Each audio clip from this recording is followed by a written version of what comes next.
Yes, sign me up for nursing jubilee and write my name on the roll. I've been changed since the Lord has lifted me. I'm ready when Jesus comes. Yes, sign me up for nursing jubilee and write my name.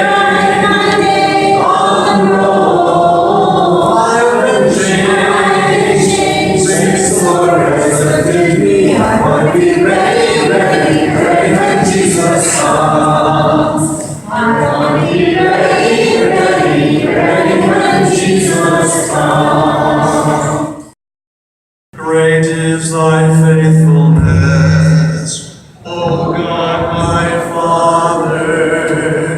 There is no shadow of turning with thee. Thou changest not, thy compassions they fail not. As thou hast been, thou forever will be. Great is thy faithfulness, great is thy faithfulness. Morning by morning, new mercies I see. All I have needed, thy hand hath provided. Great is thy faithfulness, Lord, unto me. Summer and winter and springtime and harvest, sun, moon, and stars in their courses above, join with all nature in manifold witness to thy great faithfulness, mercy, and love. Great is thy faithfulness, great is thy faithfulness. Morning by morning, new mercies I see. All I have needed, thy hand hath provided. Great is thy faithfulness, Lord, unto me. Pardon for sin and the peace that endureth, thy holy presence to cheer and to guide, strength for today and bright hope for tomorrow. Blessings all mine with 10,000 beside. Great is thy faithfulness, great is thy faithfulness. Morning by morning, new mercies I see. All I have needed, thy hand hath provided. Great is thy faithfulness, Lord, unto me. Great is thy faithfulness, great is thy faithfulness, great is thy faithfulness, Lord, unto me.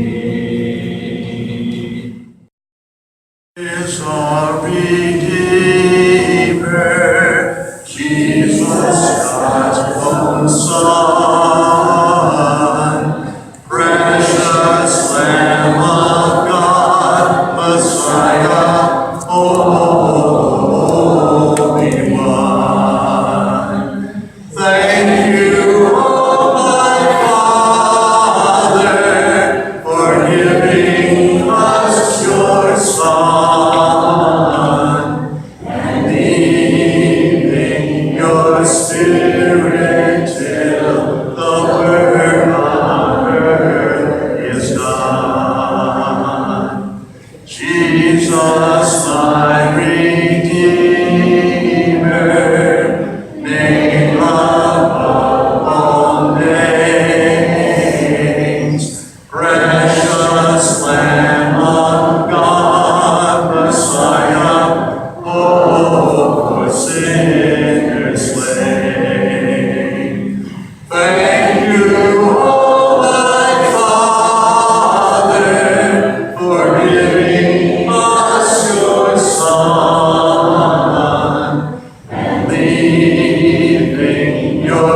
Spirit till the work on earth is done.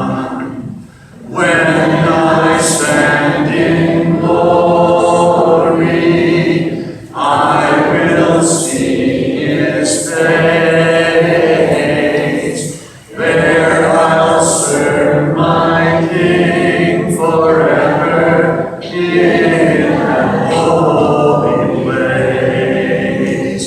Thank you, oh my Father, for giving us your Son and leaving your Spirit till the work on earth is done.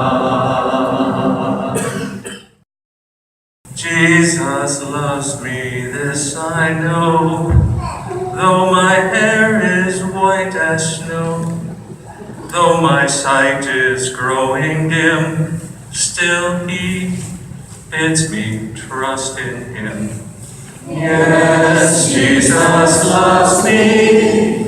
Yes, Jesus loves me. Yes, Jesus loves me. The Bible tells me so. Though my steps are oh so slow, with my hand in His I'll go. On through life, let come what may, He'll be there to lead the way.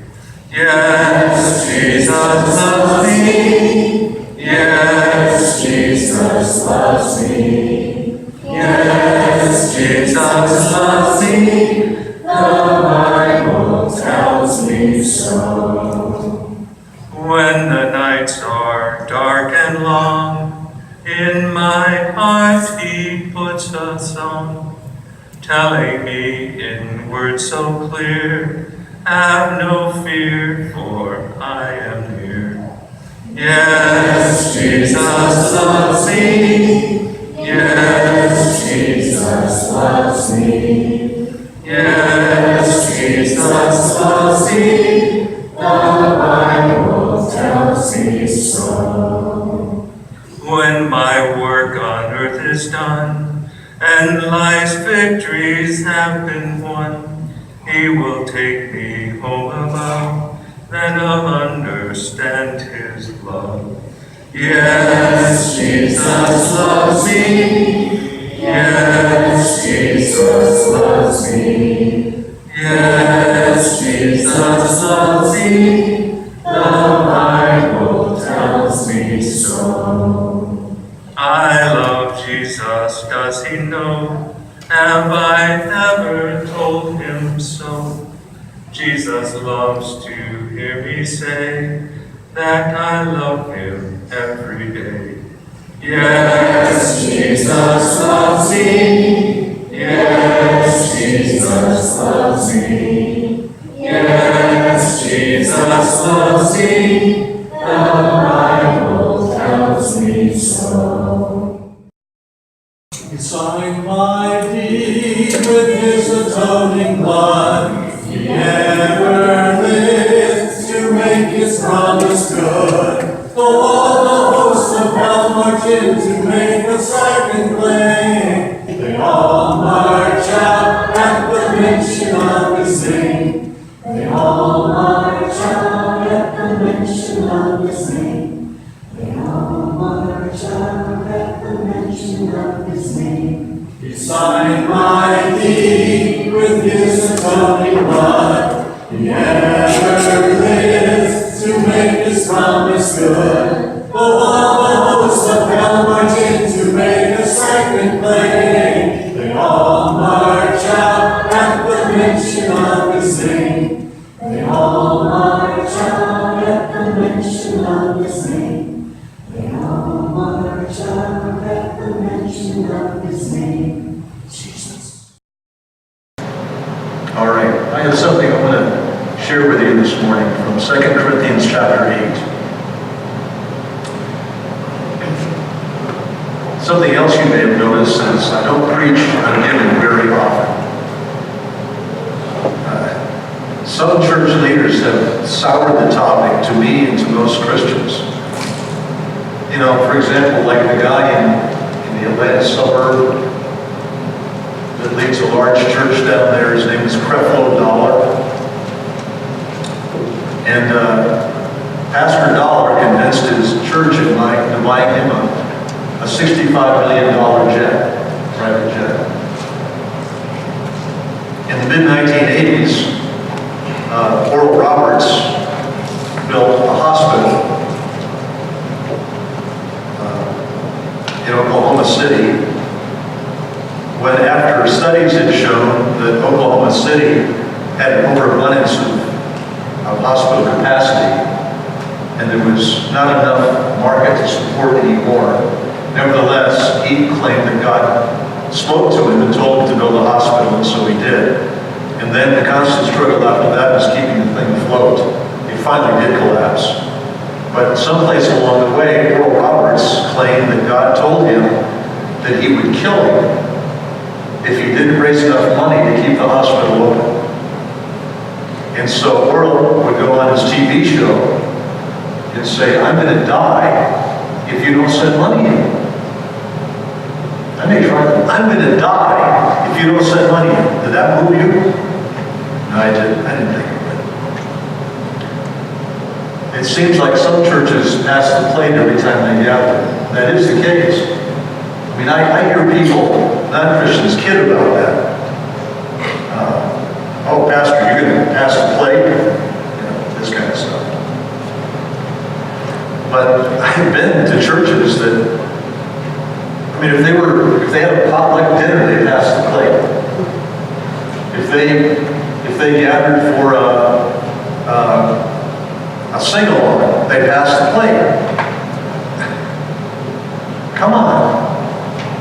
We've always had the philosophy that, number one, when we invite our neighbors and friends to some event here, we don't bring them here so that they can fund it. This is our gift. Our job is to bless our community, not to take money from our community. If God wants things done, He's going to provide the resources through His people. And if His people don't respond to that, then that's another problem that we need to work on together. But we're not in the fundraising business. And churches should not be known by that. First century churches were not.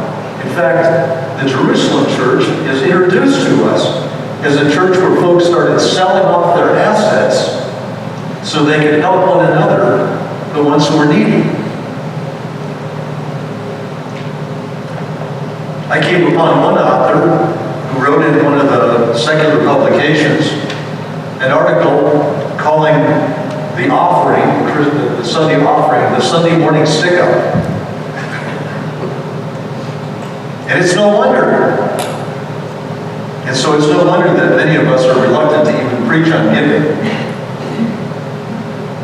But it would help us to gain a biblical perspective from a situation in the first century church on this process of where God provides resources for us so that we can share them and do the work of God on the earth.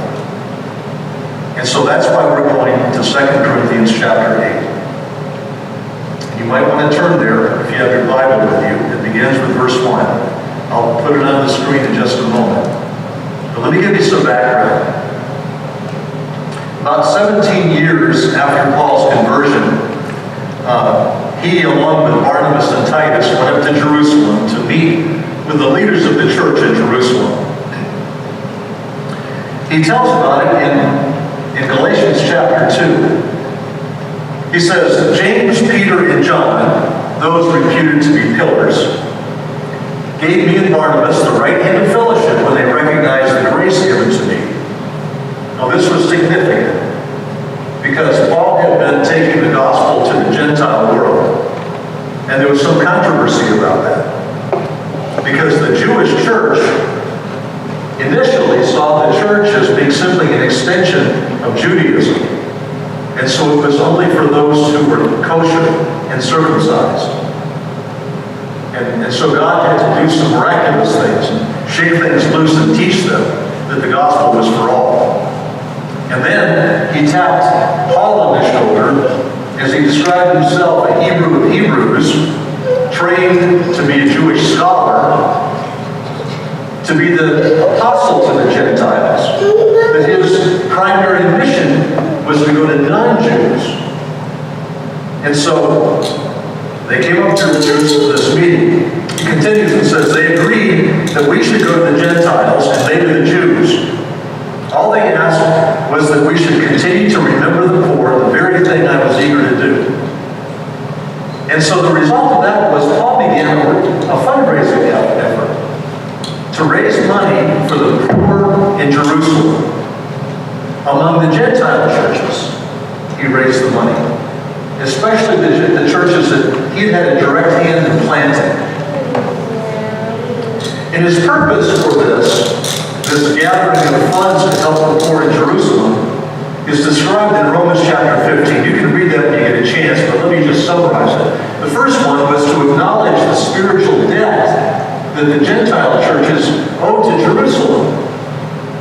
Since it was, in a sense, the mother church, it was the place where the gospel was first preached and Christianity first began. And so he didn't want the Gentile Christians to feel a sense of arrogance and independence. He wanted them to realize that they had ties to their brothers and sisters in Jerusalem.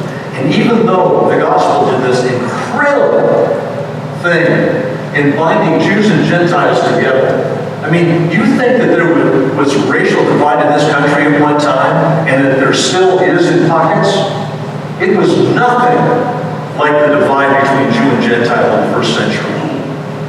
The Jews would not even walk into a Gentile's house. They thought it was so unclean, ceremonially unclean. They believed that they sacrificed babies in their homes. They called Gentiles dogs, subhuman. And the Gentiles looked at these arrogant Jews as a bunch of hypocrites, and they had absolutely no respect for them. There was no love lost between these two groups. And God brings them together in one church. Boy, does God have a sense of humor. He redeems them and makes them part of the same family, brothers and sisters in Christ. And so it was a pretty big task to bring practical unity to that situation. The second reason was it was a witness to the Christians in Jerusalem of the genuine faith of the Gentile churches. That their growth in Christ, their acceptance of the gospel, had transformed them into people with generous hearts. And the third purpose was it was a way to bind Jews and Gentiles more closely together. There is something humbling about receiving help from somebody. And there's also something humbling about giving help to somebody. And so this project that Paul took on was very significant. And so he asked some churches to help, and others asked him to help. And one of the churches that he asked was Corinth. Corinth was like our San Francisco or New York City. It was a hub of transportation and shipping and travel. And it had a robust economy. It was busy, and it had a lot of rich people.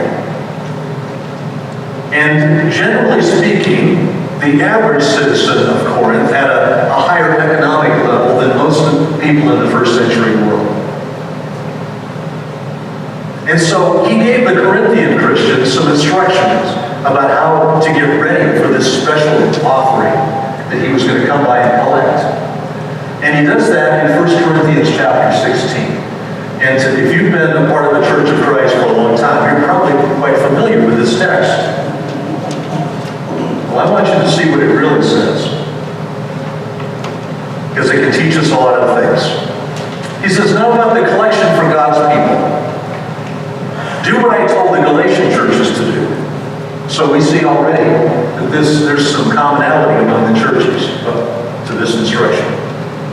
But the Galatian churches were also the ones who were going to take part of this special offering for Jerusalem. He says, on the first day of every week, each one of you should set aside a sum of money in keeping with his income, saving it up so that when I come, no collections will have to be made. Then, when I arrive, I will give letters of introduction to the men you approve and send them with your gift to Jerusalem. Now, Paul, I need to say this, Paul had been really tough on them in this letter. The first 15 chapters, first of all, he points out their selfish divisiveness, about their preacheritis, their following superstar leaders, and their arrogance, even to the point of saying, I'm glad I didn't baptize any of you, because otherwise you'd say you followed me. He talked about how carnal, how of the earth they were, how selfish, how unspiritual their attitude was. He talked about how they took the sacred gift of the Holy Spirit that God designed to unify the church and build it up, and they used it for selfish purposes, to show off. He talked to them about how there were some among them that had perverted the idea of the resurrection, even denying the resurrection, and were robbing people of hope. That it was one of the worst heresies that could ever be taught. He just, bam, earlier than that, he said that there's a guy who was sleeping with his stepmother, and you're allowing it. You think it's just fine.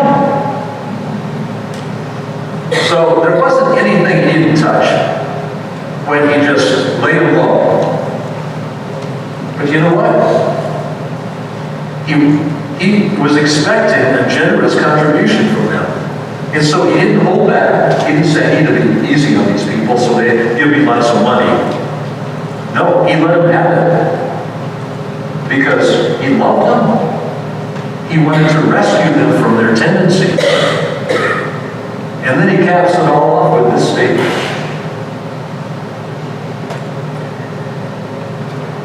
And this was part of teaching them how to grow in spiritual maturity, how to handle their responsibilities, how to fulfill their promises. He wasn't begging them. He was extending to them the privilege of taking part in this offering. But I want you to notice that he taught them to individually save money, so that when the time came, they could bring the money and put it together with that fund that would be taken by their people to Jerusalem. Did you catch that? He said, each one of you should set aside a sum of money, saving it up. Just in case I got it wrong, I looked it up in the original language and the phrasing. That's exactly what it means. He didn't tell them to bring this money every Sunday so the church could establish a savings account. That's not what he told them to do. He said, you save it up at home, individually. And then when I come, you can bring it. And we'll set up a situation where some trustworthy people can deliver it to Jerusalem. This is not talking about the Sunday morning offering. In fact, really, there's no place in the New Testament that talks about the Sunday morning offering. Do you know that?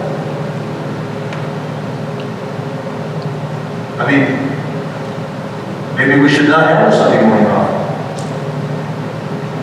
If we had no responsibilities, no expenses, there'd be no reason for one, would there?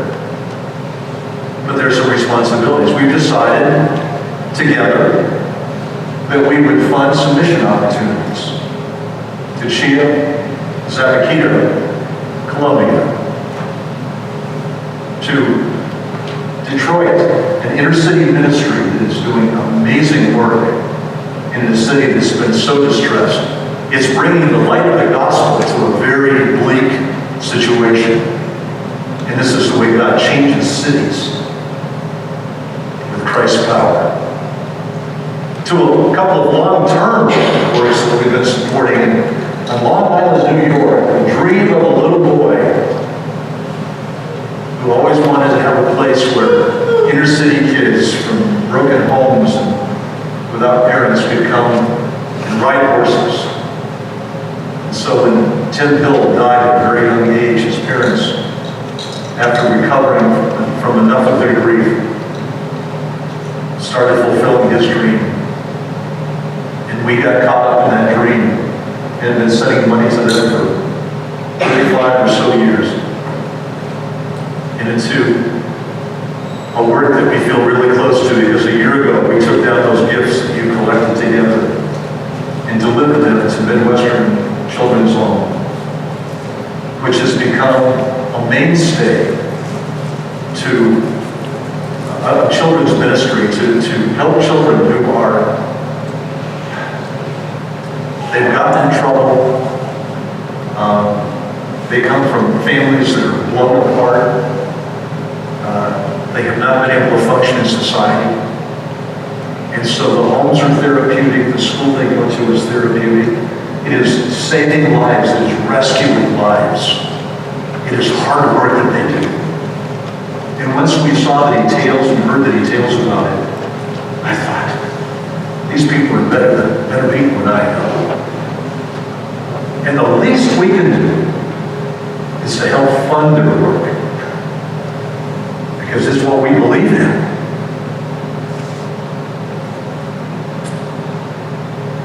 And also, we have a building, and I know we went a little overboard on this building, and we built another Taj Mahal when we built this. You know that's not true. I don't even have to justify this to you, but I just want to remind you that in '77, when we built that classroom building, we sat down and we figured, how much is this going to cost, and how can we cut that cost in half? And how much work do we have to do to keep the cost low? And we paid it off quickly. And then it was obvious that we needed a bigger facility. And a facility was on ground level so that handicapped folks could easily get in and out. And we had more adequate restrooms. And so, once again, we started bidding around and talking to people and to find out how we could build this. And we had all kinds of ideas, and then we said, how can we take the cost down half price? And we did it. And it's functional, and it's comfortable, and it's durable. And you know what? If we have children running around in it, we're happy. We don't have to worry about them knocking off our gold plating. Because they can get a new paint job easily. It's home. And we've always had this sense that this building is not just ours. It belongs to our community. So someone says, they call me up and they say, could we have a birthday party at your building? I said, sure, but you charge nothing. Just leave it the way you found it.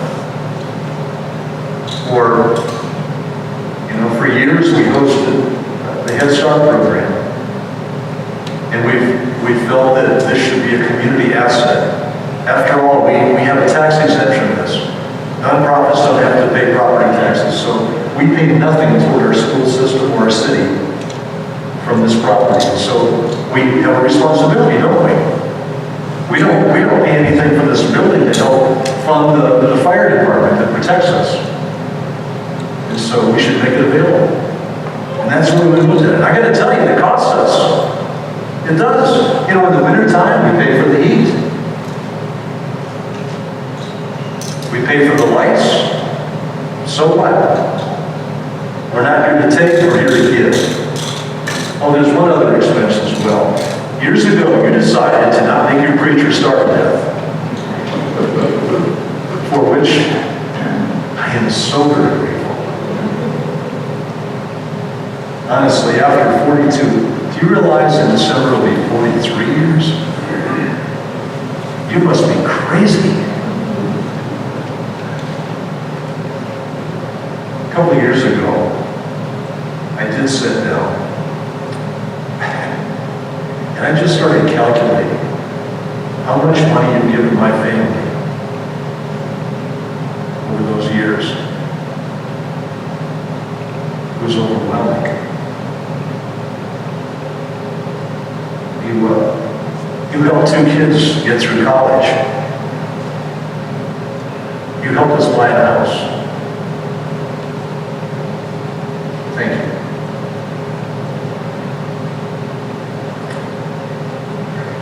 Anyways, we decided that if we're going to function as a church, we've got some expenses. And so, even though we don't have a biblical pattern of how to do it, we followed a traditional pattern. There's other ways to do it. You could have everybody sign up online, pay online. You could have a little thing in the pew in front of you where you can swipe your credit card or your ATM card. You know, some churches do that. It's okay. You know, you could give online. A lot of churches do that. We don't have a website set up to do that. We could. But that's not the important part. Those mechanicals aren't important. Because the principles behind us saying, okay, what are my stewardship responsibilities from what God has given me financially? That's what's really important. And this model of this special project Paul took on for the Jerusalem Christians gives us some insights into it. And it gives us insight about the most important part of giving. He begins and says, now, brothers, we want you to know about the grace that has been given the Macedonian churches. Out of the most severe trial, their overflowing joy and their extreme poverty welled up in rich generosity. For I testify that they gave as much as they were able, and even beyond their ability, entirely on their own. They urgently pleaded with us for the privilege of sharing in this service to the saints, and they did not do as we expected. But they gave themselves first to the Lord, and then to us, in keeping with God's will. First of all, notice what he says. They gave out of the most severe trial. Things were rough for the churches of Macedonia. They included Philippi and Thessalonica and Berea. They were suffering terrible persecution. They were economically deprived to start with. But they were facing some things like modern-day Christians are facing. I just read 2 days ago that the Chinese government, under the current Prime Minister of China, who came into power under a platform of eliminating corruption. And the Chinese government has been so corrupt. Local officials have been corrupt and everything. And so they're eliminating corruption, but along the way they're trying to eliminate Christianity. We've heard the reports that it's been getting tougher and tougher over the last 15 or 20 years. And now, the latest is that you cannot be involved in China's government or some of the major businesses unless you're a member of the Chinese Communist Party, which, by the way, is officially an atheist party. But they've been made aware that there are some people who are Christians who are part of that party. And they probably joined for economic reasons, so they can do business in certain areas of society. So now, the party has announced that they're going to root them out. And they will have a choice of either being kicked out of the party or renouncing their faith. That's the way things are going in China. And so you think there's so much freedom, growing freedom in China? It is not true. It's the opposite. China is still ruled by communists. It's no longer Mao Zedong. No, they put on a new face so that they can make a lot of products and sell them to us. It's to their advantage that they've made these changes.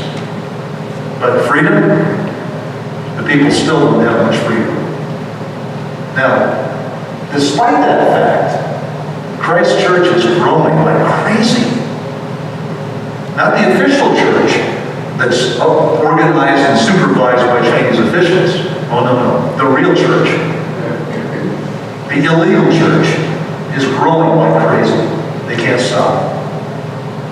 Courageous people.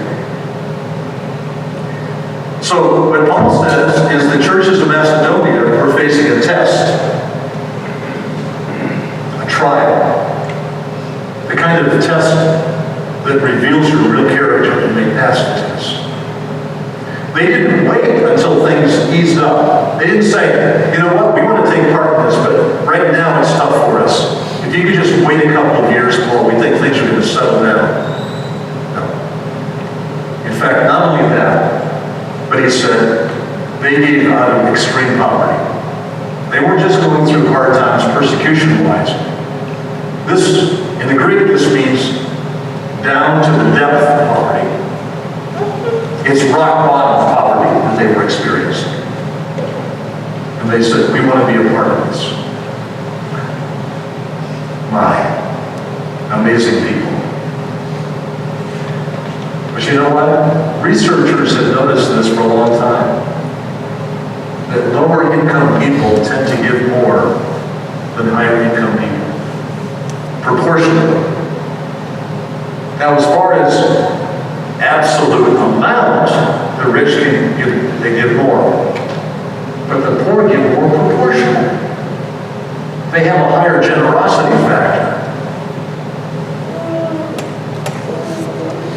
And Paul says about these churches in Macedonia, for I testify that they gave as much as they were able, and even beyond their ability. He uses a play on words. There's a real symmetry to the way the sentence is put together. As much and beyond. He says, they gave as much as they were able. Oh, they gave more than just as much as they were able. They gave beyond their ability. What? They didn't limit their gift to what they could do, but they reached out to what God could do through their sacrifice. Now, this is where we reach the cutting edge of faith. It's not when we get irresponsible or we have some kind of a delusion about if I give all my money to the church, then God is going to just drop a bundle of bucks from heaven. No. But it is saying that when I stretch and trust God is when He works the most powerfully. He accomplishes the most of my life.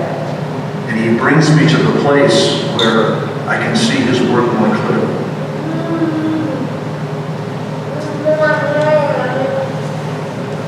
All through this, he's talking about the most important part of their giving. And he says, and they did not do as we expected, but they gave themselves first to the Lord and then to us in keeping with God's will. You see, God doesn't want our bank account. And this is what religious leader frauds have been doing for years. They've been convincing the people that, sign over your social security check to the church. Or put the church in your will. Give all of your property to the church when you die. They've been doing that sales job. And Paul says, God doesn't want your bank account. He doesn't want you to drop your credit card or your ATM card on the plate. He doesn't want your wallet. What he wants is he wants you to climb over that plate yourself. Now, if we start doing that, Randy is not going to be able to help until both hands are working. I know he's pretty strong, but he cannot carry a plate with Dan Spring in it, with one hand. I know that. That's what he wants from us, though. Now, more than he wants us to take our heart out and put it in that plate. That's what he wants. He wants us. He's not interested in our coins. He wants us. He knows that if he has our hearts, then we're all in when it comes to his work. And that's why, giving, the offering, the pooling our resources to do God's work. It's not dues. It's saying, I want to be a part of the team. I want to partner together. And so, God, you have me. And you see the difference between a religious person and a disciple of Jesus is a religious person does obligatory acts of obedience to try to gain God's favor. And a disciple loves God with all of his heart and his soul and his mind and his strength. And wild horses could not keep her from being a part of God's work. And wild horses couldn't keep him from helping others, from serving, from volunteering, from being part of the work. It's love first. And by the way, that phrase is starting to gain traction around. The North Atlanta church, where Missy and Kelly and Ian and Chloe attend, they have changed their name. I mean, North Atlanta Church of Christ is kind of the subtext, but it's Love First Church now. And they helped plant a church in Sarnia, Ontario. Brenda and I went up for a week last summer to help with their youth week. And it's simply called Love First Sarnia. Don't you like that emphasis? I mean, when you think about it, it's extremely biblical. Lord, what's the most important commandment? Love God with all your heart, soul, mind, and strength. And the second is like it, love your neighbor as yourself. He says, love first. You summarize it, that's what he's saying. And by the way, that affects the way we do things, the way we think about things. It means we lead with love. Is biblical doctrine important? Oh, yes it is. But somebody following biblical doctrine to the T without love is not a disciple of Christ. He's a Pharisee. So we have to lead with love.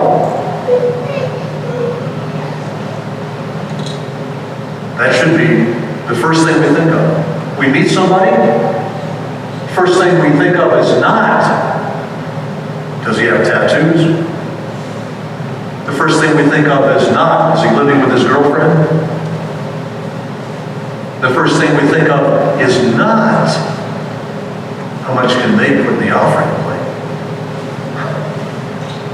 First thing we think of is, there is somebody who is precious to God, and therefore needs to be precious to me. That's what he's called us to. He said it. And then he came to earth and he lived it, didn't he? Isn't that the way he approached people? Honestly, sometimes he had some really tough words. You know who those words were directed toward? It was the people who put anything ahead of those people who were so precious to God. Those are the ones that he called out and he criticized. So, Paul is reminding the Corinthians of the promise they made. He is holding up the example of the poor Macedonians to inspire them, to give them an idea of how God can work in the hearts of others. But he doesn't manipulate them. Nor is he asking Corinth, that has more financial resources, to subsidize the work of the Macedonians. This is the last quote we're going to make on this. Instead, he wants them to see each other working side by side. And when God's people work together, all the needs are met. And nobody is overburdened. And so the last thing he says to them is this. Our desire is not that others might be relieved while you are hard-pressed, but that there might be equality. At the present time, your plenty will supply what they need, so that in turn their plenty will supply what you need. Then there will be equality, as it is written, he who gathered much did not have too much, and he who gathered little did not have too little. So he knew that Corinth would be blessed and would be benefited and would mature in Christ if they participated in this offering. He wasn't saying, Macedonia doesn't have much money, we need to give more. He says, right now, you have more resources than Macedonia does. It won't always be that way, and it wasn't always that way. And that's a cool thing. That's the way it works within the church, isn't it?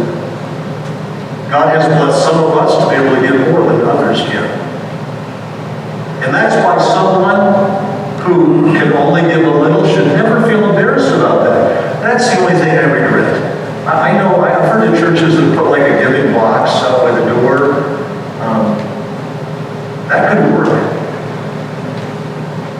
But what if you walk by the box and you don't put anything in there? Nobody should ever feel awkward because the plate goes by them and they never put anything in. Because I never do. Have you noticed that? Anybody notice that? I never put anything in the plate. Well, last week I did because Brenda had children's worship. Because she is the accountant of the family. She does not trust me with the checks. So she's always the one who drops them in the plate.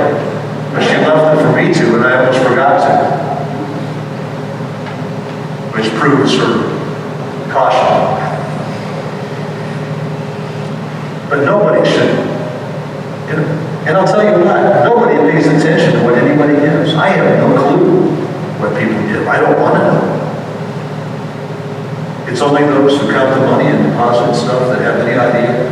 And they're old and they have very short memory spans, and so they don't remember anyways.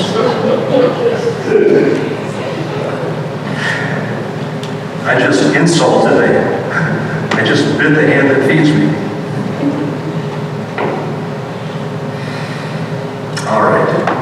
I want you to see this stuff. We're going to talk a little bit more about this. I think it's inspiring to see what God was doing in the early church. And when you think about it, those early beginnings are what has brought us to where we are today. We just want to be Christ's church and Christ's people and do His work and find the best way to do that. But what He needs most from us is our lives. And I'm convinced that if He has that, then He's going to provide the resources for us to do what He wants us to do. We don't have to cajole anybody, or badger them, or pass the plate 3 times. I heard one at church that did that. Seriously. The minister, after the collection, they had somebody count it, they came out and whispered in his ear, he said, we're going to pass it again. It wasn't enough. What? About that time, I would have walked out.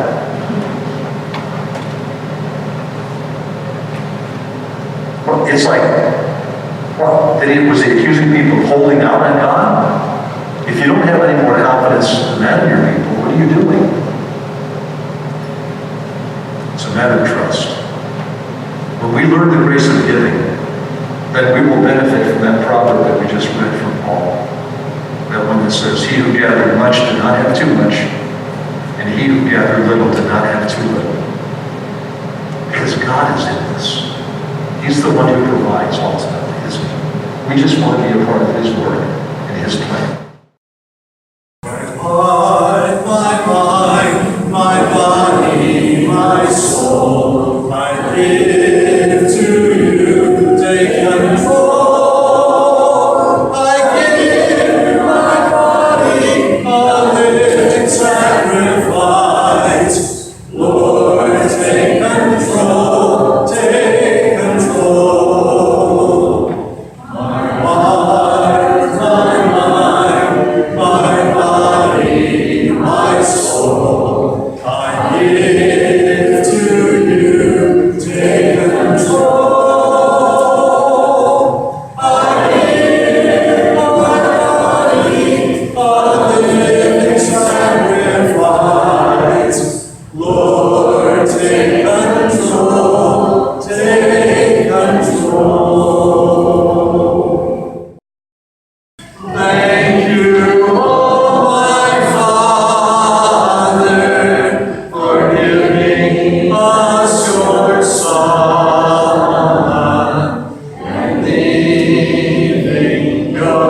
Lord, full